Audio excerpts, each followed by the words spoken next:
한양 디지텍 정량적 분석 지속하도록 하겠습니다. 생각해 보니까는 내일이 7월 16일이니까는 원래 약속했던 게 7월 30일까지 다 분석 보고서를 한다라는 그러니까 7월 2일 날 시작했었거든요.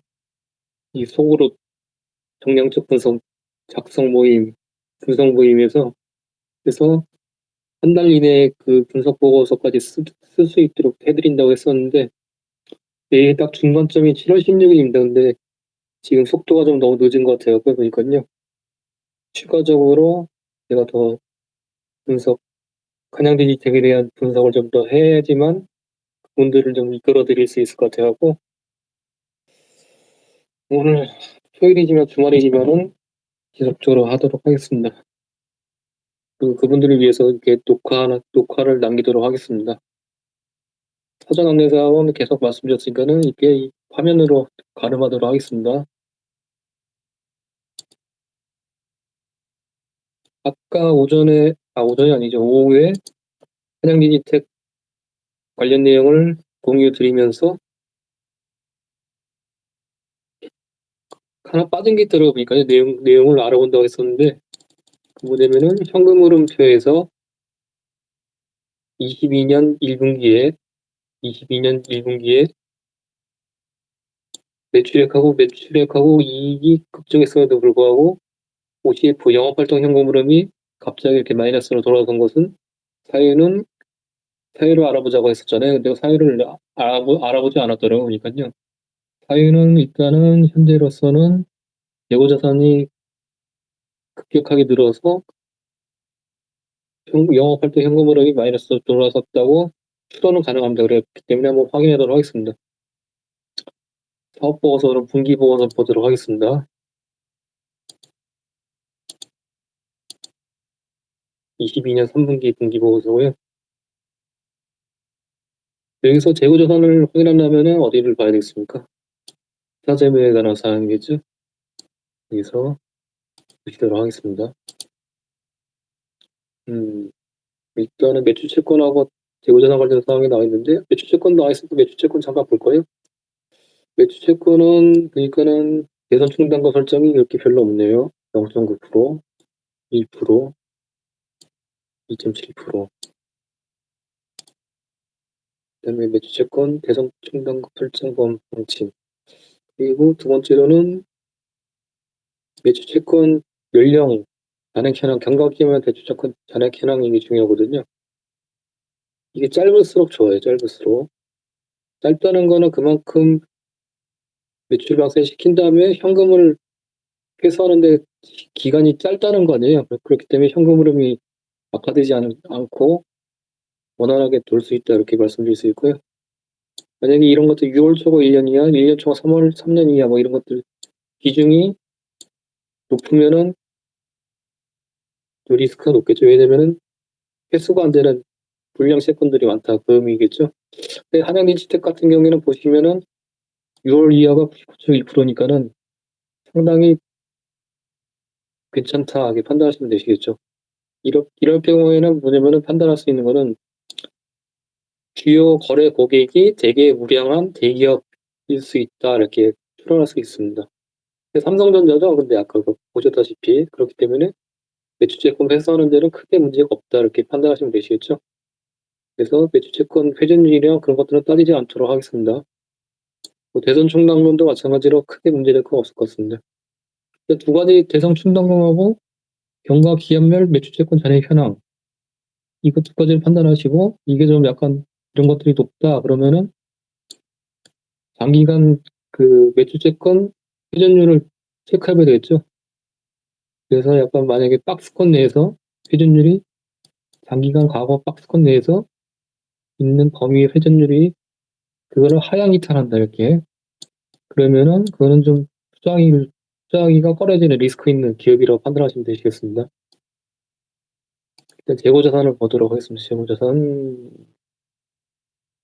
역시 재고자산이 만약 2021년 연말보다 22년 1분기가 상당히 많이 늘었네요. 보니까요. 회전율이 많이 떨어지네요. 이건 약간 좀 리스크 있게 봐야 될 것 같습니다. 근데 지금 아까 일단은 판매량 생산량하고 판매량을 비교했을 때 생산 즉시 판매되기 때문에 아주 크게 뭐 큰 리스크로는 보이진 않지만은 그래도 장기간 추세를 한번 확인해 보도록 하겠습니다. 이 보니까 제품 재고가 거의 없네요. 보니까 메모리들이 그만큼 생산되는 만큼 바로바로 판매되는 거를 표현한 것처럼 이렇게 되고 있는 거를 확인할 수 있고, 재고자산 원재료를 많이 늘렸네 보니까요. 이거는 대체적으로 일반적으로 IT 기업들이 많이 그렇게 하더라고요. 보니까 최근에 반도체 관련 기업들 최근에는 지금 뭐 공급 병력 현상이 이제 많이 풀려갖고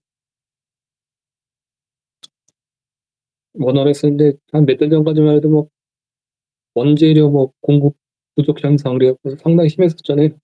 그래갖고 뭐 IT나 반도체 관련 기업들은 이게 그러니까 대체적으로 22년 1분기에 원재료 단에서 재고자산을 있는 대로 긁고 가고 엄청나게 확충해 놨더라고요, 이건요. 근데 이게 좀 약간 지금 상황에서는 약간 좀 조금 리스크가 있는 것 같아요, 이건요. 왜냐면은 지금 뭐 PC나 노트북 그다음에 스마트폰 판매량이 많이 좀 감소했잖아요. 그렇기 때문에 만약에 매출이 2분기나 아니면 3분기에 좀 생각보다 잘 안 나온다 그러면은 이렇게 과도하게 쌓아놨던 재고자산에서 약간의 좀 리스크가 발생할 수 있지 않을까. 그 리스크라 하더라도 한양電机텍 같은 경우에는 뭐 매출액이 많이 좋았기 때문에 크게 뭐 리스크는 없을 것 같아 하는데, 뭐 체크 유의미하게 일단은 정석적으로 봤을 때는 일단은 그런 기준을 놓고 체크를 해봐야 되겠다, 이렇게 판단하고 있습니다. 근데 물론 한양디지텍뿐만 아니라 뭐 기존에 뭐 분석했었던 해성 DS나 뭐 아니면은 여러 기업들을 다 그렇죠. 상황이 비슷비슷합니다. 그렇기 때문에 특히 뭐 반도체나 IT 관련 기업들, 부품주들, 소재주들 재고자산이 이렇게 많이 쌓아놓고 회전율이 떨어지는 기업들은 이번에 2분기 실적 관련해서 체크해보고 재고자산 회전율하고 재고자산이 얼마큼 소진됐는지 여부, 그다음 매출액이 증가됐는지 여부, 그거를 체크해봐야 될 것 같습니다. 일반적인 내용의 설명이에요. 뭐 리스크가 높다 그건 아니고요. 현재 여건들이 많이 급격하게 변화하고 있으니까요, 지금. 그래서 일단은 영업활동 현금 흐름이 마이너스가 50F가 된 것이 일단 재고자산의 증가로 사용인 것 같다고 추론이 두 번째로 되고요. 정확히 하려면 이제 실제로 이제 영업활동 현금 흐름의 이제 세부 내역들을 확인하면 되겠죠. 그러면은 그거를 확인하려면 연결된 것 비용 주석에서 확인하시면 되시겠죠. 현금 흐름.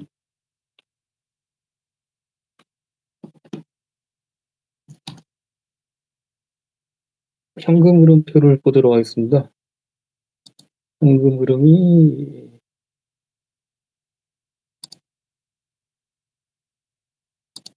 1분기에 마이너스 137억 들어섰는데 이 중에서 가장 비중이 높은 거는 마이너스가 재고자산이래. 역시 재고자산이 95억 증가됐네 보니까요.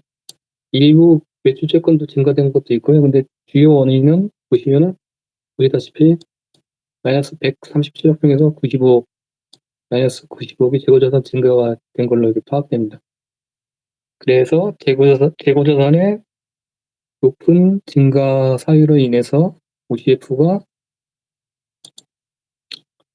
1분기에 이렇게 급격하게 마이너스로 턴했다. 20년 4분기 후 계속 유지됐던 플러스 OCF가 영업활동 현금 흐름이 6개분기 만에 처음으로 마이너스로 들어선 사유는 재고자산의 증가 사유 때문이다. 그렇게 파악하시면 되시겠죠? 그렇다면 재고자산 관련해서 리스크가 높은지 낮은지 판단을 하셔야 되잖아요. 그러려면은 재고자산의 장기간 추이를 확인하셔야 됩니다. 그러기 위해서 재고자산 관련해서 수치들을 뽑아갖고 입력해서 챕터시켰고 시각화를 시키도록 하겠습니다. 근데 이거 입력하는 거를 보여드리면 너무 시간이 걸리니까요. 잠깐 녹화를 중지하고 제가 입력 다 끝난 다음에 다시 녹화 버튼을 키도록 하겠습니다. 예, 재고자산 관련해서 입력을 다 했고요.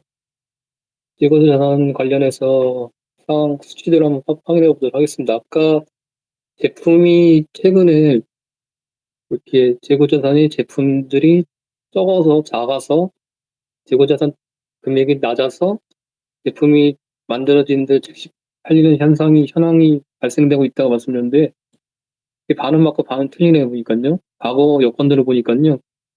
한양리미텍이 보니까는 재고자산 제품들을 17년부터 이렇게 매우 낮게 유지하는 성향이 있었습니다. 그리고 최근에 뭐 이렇게 특별하게 최근의 특징이 아니라 원래 이렇게 이런 성향을 갖고 있었던 걸로 확인되고 있습니다.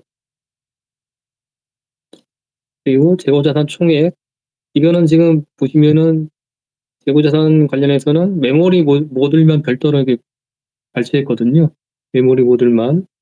그리고 재고자산 회전율은 사업보고서에 나와 있는 게 아니라 직접 계산을 했습니다. 그러니까 매출 원가 나누기 단기 재고자산, 정기 재고자산의 평균값을 했습니다. 수식을 다 직접 입력했고요. 이렇게 수식을 다 매출 원가로 하고 입력해놨습니다. 당분기 매출 원가 나누기 여기 보시면은 당분기 매출 원가 나누기 네이버 같은 경우에는 매출 액으로 나누는데 정확하게 하자면은 매출 원가로 하셔야겠죠. 왜냐면은 원재료는 매출 원가에 포함되기 때문에 사업보고서나 아니면은 뭐 그런 데 보시면은 다 매출 원가로 이렇게 나누게 되어 있습니다. 그래서 당분기 재고자산하고 전분기 재고자산 해갖고 분기별 재고자산 회전율을 직접 이렇게 산출을 했고요. 그래서 이게 수치들이 발췌됐고 그래서 계산됐고 메모리 모듈만의 재고자산을 이렇게 발췌를 했습니다. 근데 차트를 시각화를 시켜갖고 확인해 보도록 하겠습니다. 원재료를 많이 쌓아놓는 경향이 있고요. 지금 보시면요.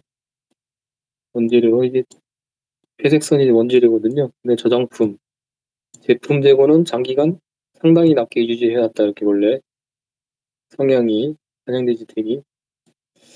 근데 메모리 모듈 관련해서 지금 보시면은 재고자산을 엄청나게 높게 쌓아놓고 있습니다. 이렇게 22년 1분기거든요. 아까 영업활동 현금으로 해서도 확인하셨잖아요.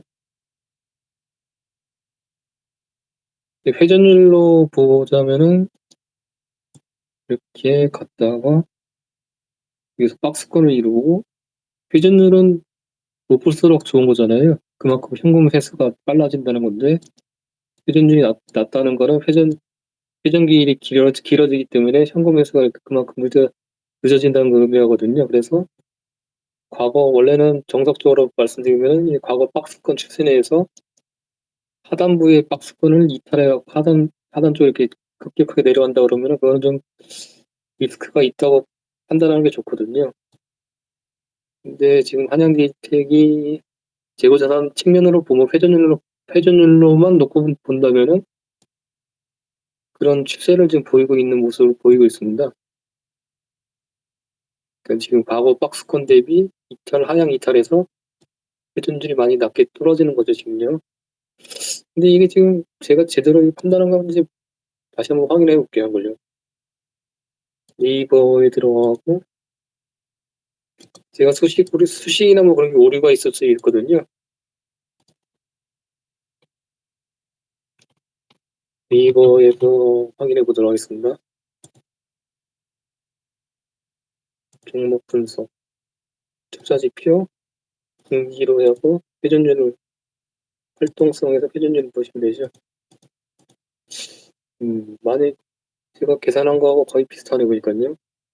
21년 2분기에 3.91에서 2.41을 이렇게 많이 회전율이 낮아지고 있는 추세네요 보니까요. 조금 이거는 그렇게 보기 좋아 보이지는 않습니다.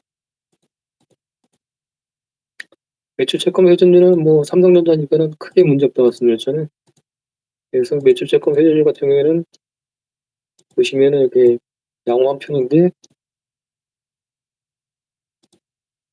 재고자산 회전율 같은 경우에는 보시면은 조금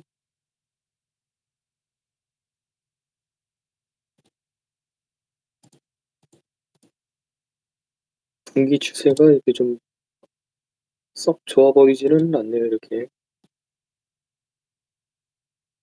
그러면 회전 일수가 낮아진다는 거는 이제 회전 회전율이 낮아진다는 거는 회전 일수가 길어진다는 거잖아요.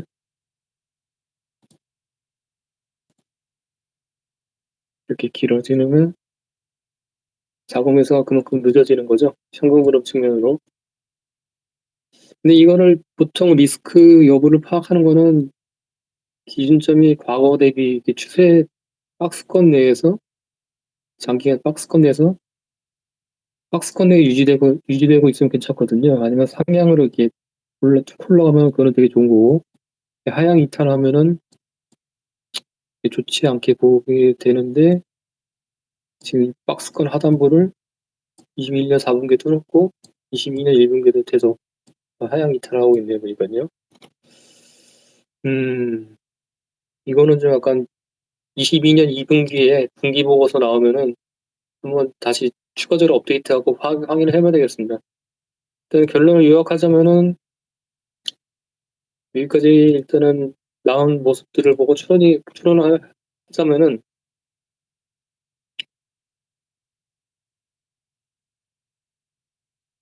21년, 22년 1분기에 매출액이 최대를 찍었는데 사유는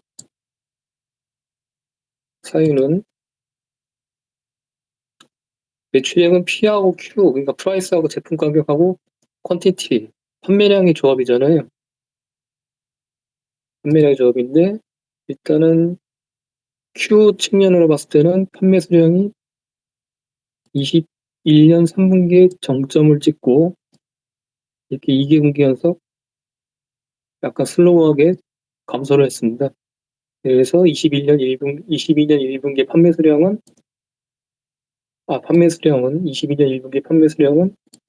21년 4분기 정점 찍고 이렇게 감소를 했고 생산 수량도 21년 3분기에 정점 찍고 이렇게 감소 추세이고 매출액이 22년 1분기 최대치를 찍은 게 사유는 뭐냐면은 제품 가격 때문이죠. 제품 가격의 급등 때문에 보시면은 이 메모리 보드리 주요 제품 가격이거든요. 파란색 선. 21년도에 2분기에 저점 찍고 서서히 증가되다가 급격하게 높아졌어요. 이게 사유가. 사유가 뭐냐면은 이 사유는 주요 원재료 가격, PCB의 가격이 연동되어 그렇게 됐습니다. 보니까요. 주황색 선이 PCB 가격, 원재료 가격이거든요. 원재료 가격이 높아지니까는 따라서 메모리 주요 제품 가격이 급등하고 비록 Q는 감소했지만은 제품 가격의 급등으로 매출액이 최대치를 찍은 거죠. 사유가. 그렇기 때문에 일단은 22년 2분기에 한양디지텍의 매출액이 1분기 QOQ로 증가하려면은 가격이 이 P 측면으로 유지되거나 더 높아지거나 아니면 Q가 높아지거나 이렇게 발생이 되겠죠.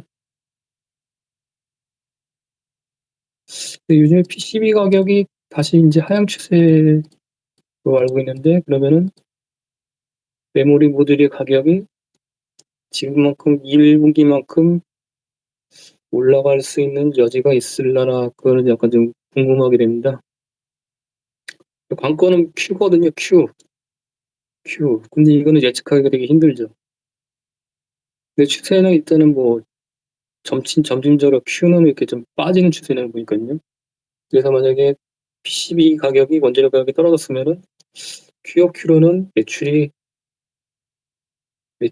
어떻게 될지 그거는 이제 판단하기 힘들겠네요. 이거는 정성적인 스토리텔링이니까요. 이거는 뭐 잘 아시는 분들이 판단하실 수 있는 문제일 것 같습니다. 근데 정량적으로 봤을 때는 요즘 들려오는 매크로나 아니면은 여건들로 봤을 때는 여기서는 제가 코멘트를 자제하도록 하겠습니다. 아무튼 일단 재고자산 같은 경우에 일단은 재고자산 관련 리스크로 판단했을 시에는 22년 2분기에는 이 재고자산 높게 쌓여있는 원재료를 해소하기 위해서는 매출액이 꽤나 높게 발생을 좀 해야 되지 않을까 생각합니다. 그래야지만 회전율이 다시 이렇게 평탄화되거나 올라갈 수 있겠죠. 일단은 이 부분은 좀 조금 리스크 있게 리스크 관점으로 체크를 해야 될 것 같습니다.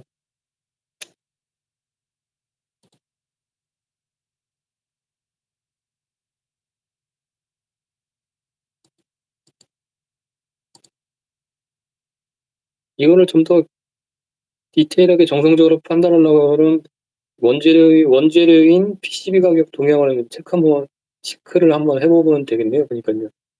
그리고 이 Q 관련해서는 지금 제가 이거 아까 녹화를 끝나고 제가 지금 SV라는 온라인 스터디 모임에 있는 한 분의 투자자분이 예전에 썼던 한양디지테크를 블로그를 읽었거든요. 분석글을. 그러니까는 한양디지텍 비나에서 PCB를 거기를 납땜을 한 다음에 실장을 한 다음에 한양디지텍 본사로 보내서 그걸 조립을 한다 그렇게 돼 있더라고요. 그러니까요. 그러면은 베트남에서 출하돼 갖고 베트남에서 어차피 한국 쪽으로 해갖고 수출을 할 거 아니에요. 그러면은 베트남에서 어떤 베트남 한양디지텍 비나가 있는 공장 거기서 발생할 수 있는 지표들, 그러니까 수출 데이터 같은 거, 우리나라 관세청 그런 것처럼 베트남에 그런 것 데이터들 나오는 거 그런 거 구글링해갖고 검색해갖고 그거를 체크해보면 파악할 수 있지 않을까 생각합니다. 그게 높게 나오면은 괜찮은 거고 아니면은 조금 그런 거고. 일단 재고자산 책량으로 해갖고 그걸 한번 체크를 해봐야 될 것 같아요.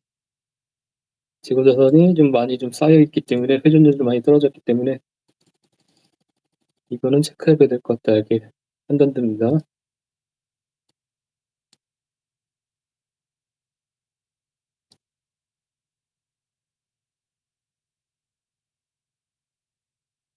다음으로 이제 파악이 필요한 부분이 뭐냐면은 베트남 종속 연결 기업이잖아요. 추세.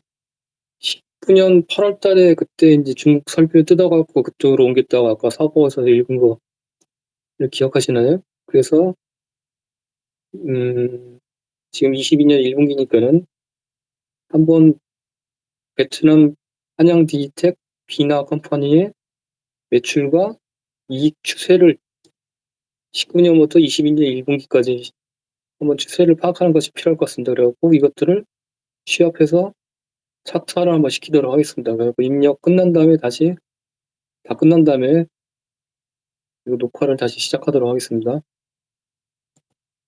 한양 디지텍 비나 관련해서 연결재무제표 주석에서 수치들을 다 발췌해가고요. 이렇게 보시면은 매출액, 한양 디지텍 비나 매출액, 아이고 재고자산이 아니고 잠시만요. 한양 디지텍 비나 관련해서 매출액, 분기별 매출액, 분기별 순이익들을 다 발췌해서 입력을 끝났습니다. 사업보고서에서 아까 19년 8월 달에부터 이렇게 발생했다고 했었잖아요. 그러니까 보니까는 여기서부터 19년 1분기부터 준비를 해왔고, 그러니까요. 매출이 조금 2분기 조금 나왔더라고요. 그다음에 19년 3분기부터 이제 본격적으로 매출이 발생해서 매출액이 계속 증가 추세네요. 보니까요. 22년 1분기에 한양디지텍 비나에서 매출액이 최대 찍었습니다. 순이익도 최대 찍었고 좋은 모습이고 차트화를 시켜보도록 하겠습니다. 베트남 비나의 추세는 어떤가?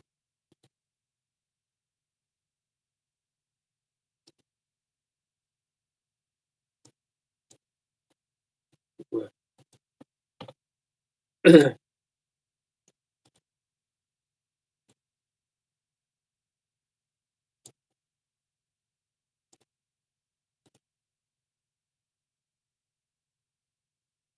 그냥 3분기부터 이렇게 하면 되겠죠? 그전 거는 의미가 없으니까요.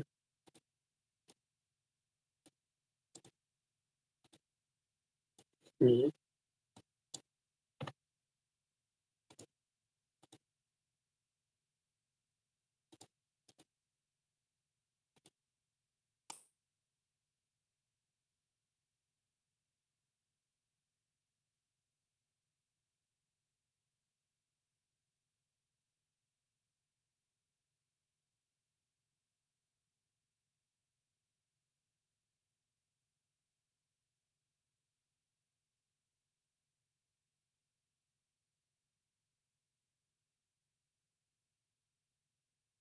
한양대지 TP나 현황, 그래서 성장이 이렇게 한양대지 TP나에서 계속 발생하고 있다.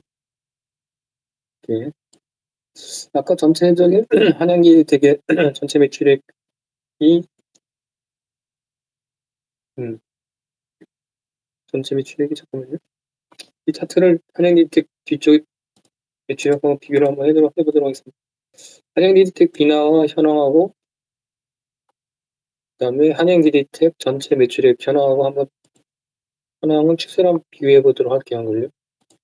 아까 추론하기로는 한양텍 디지텍 비나가 핵심이라고 말씀드렸잖아요. 여기가 매출액이 증가되면은 한양디텍 전체 연결 매출액도 증가될 수밖에 없다고 말씀드렸었는데 그게 맞는지 한번 확인을 해볼게요. 한걸요.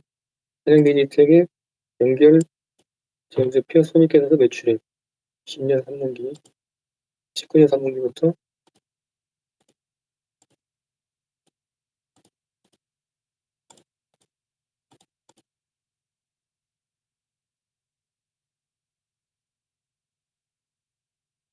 이게 한양디지텍의 매출액이거든요. 수치가 안 맞으니까 차트를 정리 연결해 추세를 맞춰봐야겠죠.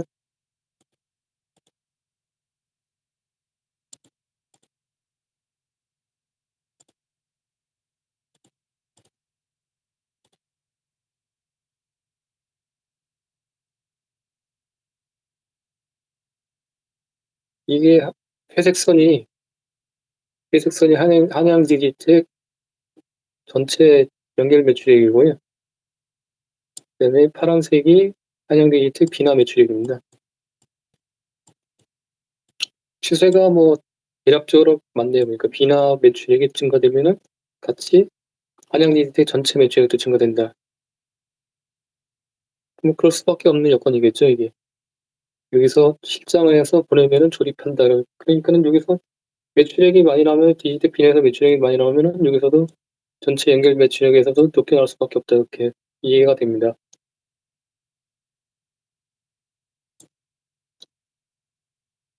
근데 한양디지텍 비나에서 이익은 그렇게 높게 나오지는 않네요, 보니까요.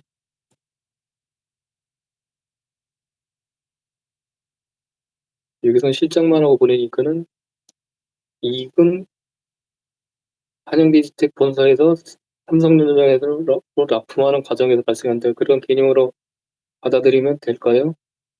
아, 어렵네요. 반도체 기업은. 아무튼 현황은 이렇고요. 좀 더 파악을 좀 해봐야 되겠습니다. 일단은 기본적으로 파악되는 부분은 한양디지텍 비나 매출액이 높게 나오면은 만약에 여기서 베트남에서 뭐 그 수출 데이터하고 그런 걸 파악할 수 있으면은 앞으로의 트렌드를 미리 2분기 한양디지텍 매출액을 유출을 할 수 있겠네요. 계략적으로. 아까 그 매출 총이익률이나 뭐 그다음에 이익률 관련해서 원재료에 관련해서 연관돼서 이렇게 변동된다고 말씀드렸잖아요. 그리고 변동비역 기업이기 때문에 레버리지 효과는 크게 나타나지는 않는다. 그런 기업이기 때문에 한양디지텍의 가장 중요한 거는 매출액이 지속적으로 성장하는지 여부에 따라 이익도 높아질 수 있다. 판단하시면 되겠죠. 가장 중요한 거는 한양디지텍에서는 관건은 매출의 지속적인 증가 추세 여부다. 매출액이 가장 중요한 게 되거든요. 매출액이. 그러려면은 한양디지텍 비나에서 발생할 수 있는 매출액을 출원할 수 있는 근거 자료를 뭐 수출 데이터 그런 거 통관 자료 같은 거를 구글링을 통해하고 이렇게 파악할 수 있으면은 차기 분기에 매출액 현황을 유출할 수 있을 것 같고요. 보니까요. 그리고 2분기에 최대 매출, 1분기에 최대 매출을 찍었는데 지금 한 가지 좀 걸리는 거는 PCB 원재료 가격에 연동돼 갖고 가격이 제품 가격이 올라갔잖아요. PCB 원재료 가격이 과연 1분기 이렇게 올라갔었는데 2분기에는 어떻게 됐을까? 그게 관건이고 만약에 원재료 가격이 떨어지면은 이게 연동이 바로바로 되잖아요. 제품 가격이. 그럼 P 측면으로는 좀 하락할 수 있는 여지가 있을 수 있고요. 네, 매출액은 Q로는 이게 좀 트렌드가 약간 꺾이기 시작했다. QOQ로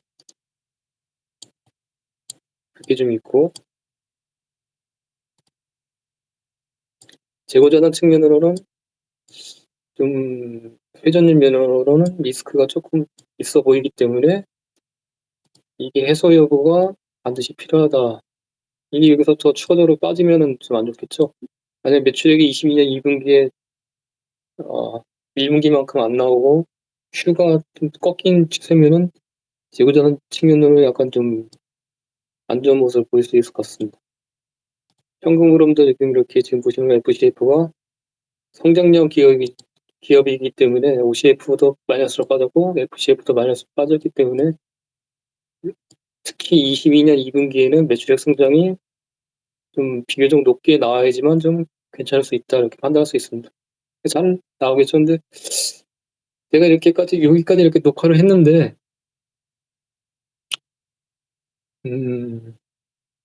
한양디지텍에 대해서 제가 반도체 장비나 소재주 같은 경우에는 제가 생각하기에는 저는 역부족이에요. 이거는 반도체 쪽은 아무래도 거의 선수들의 영역이라고 항상 생각해 왔어요. 그래갖고 저는 그런 선수들과 경쟁해서 이길 수가 없다 판단했기 때문에 반도체 쪽은 저는 아예 터치를 안 하고 있었거든요.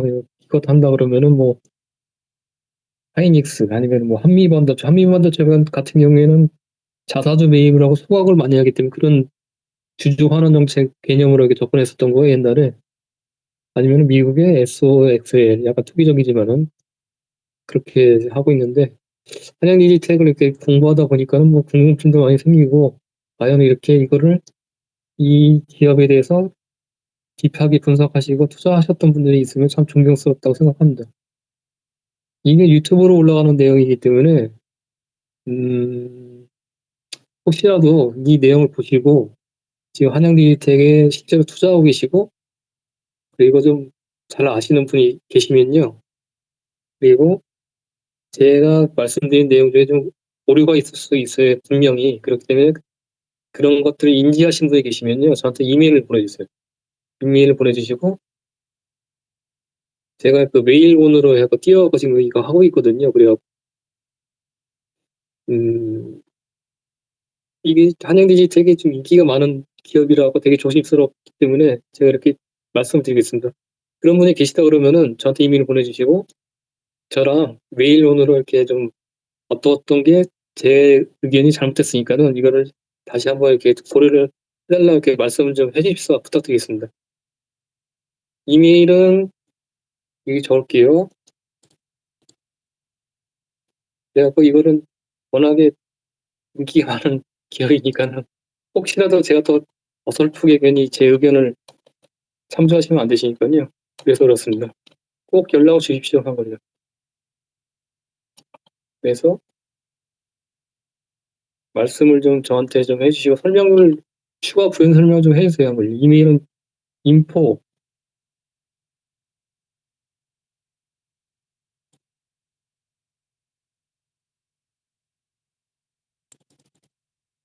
뭐지 모르겠는데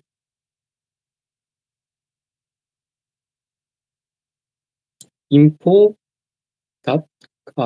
골뱅이 valuefs.com 해갖고 유튜브 보고 연락 주신다고 하시고 저한테 이메일 보내주시면요. 서로 편한 시간 전화 아무 때나 내일도 상관없거든요. 오늘도 뭐 당장 뭐 상관없습니다. 몇 개까지. 그래갖고 메일 같이 이렇게 대화를 하고 하시고 싶다 의향을 보내주시면은 제가 메일로는 그 텔레그램 이메일로 보내드리고 주소를 그 메시에게 접속 같이 하시자고 해갖고 만나셔갖고 그거를 대화하는 걸 녹화하도록 하겠습니다. 그래갖고 유튜브에 올리도록 하겠습니다. 꼭 제 지금 한양이 디텍에 대한 내용들이 오류가 있거나 아니면 좀 잘못된 게 있으면은 아니면은 좀 더 알리시고 싶으신 분이 있으시면은 꼭 연락을 이쪽으로 이메일로 주세요. 그래서 익명으로 해갖고 목소리만 나오시게 해갖고 녹화하도록 하겠습니다. 한양리 디텍 두 번째 분석 동영상 마치도록 하겠습니다. 감사합니다.